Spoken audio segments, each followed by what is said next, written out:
Мен Искендеров Бактыбек Токтобаевич, номер 46 жолдор телөө мекемесинин башчысы болуп иштеймин.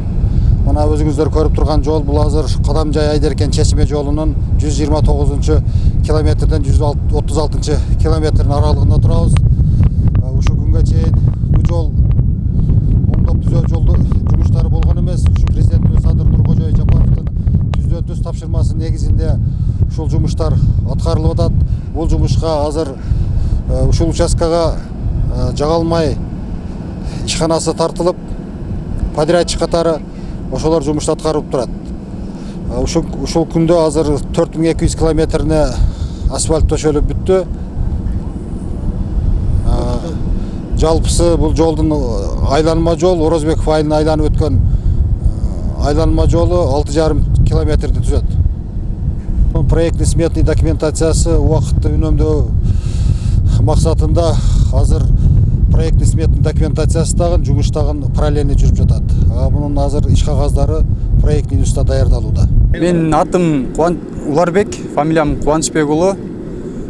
Биз Жалал Абад областына караштуу Таш көмүр шаарынан жана Кара Көл шаарынан келип, Баткен областында бул айланма жолду асфальт иштерин жүргүзүп жатабыз. Бул жол боюнча айтып кетсек, жолдун узундугу общий бизге 6,5 километр болуп берилсе, анын биз 4200 узундугун уже басып бүттүк. Асфальттын эни 7 метр болуп, калыңдыгы төбөленип, пневмоколесный каток жана жөнөкөй каток жүргөндөн кийинкиси 6 сантиметр, 6,5 сантиметр болуп чыгып атат. Тамагаш жактан караганда тамагаштарыбыз өз убагында берет. Ишке өз убагында келебиз, иштен өз убагында кетебиз.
алат.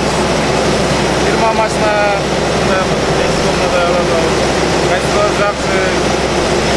Школада Жерде кайра.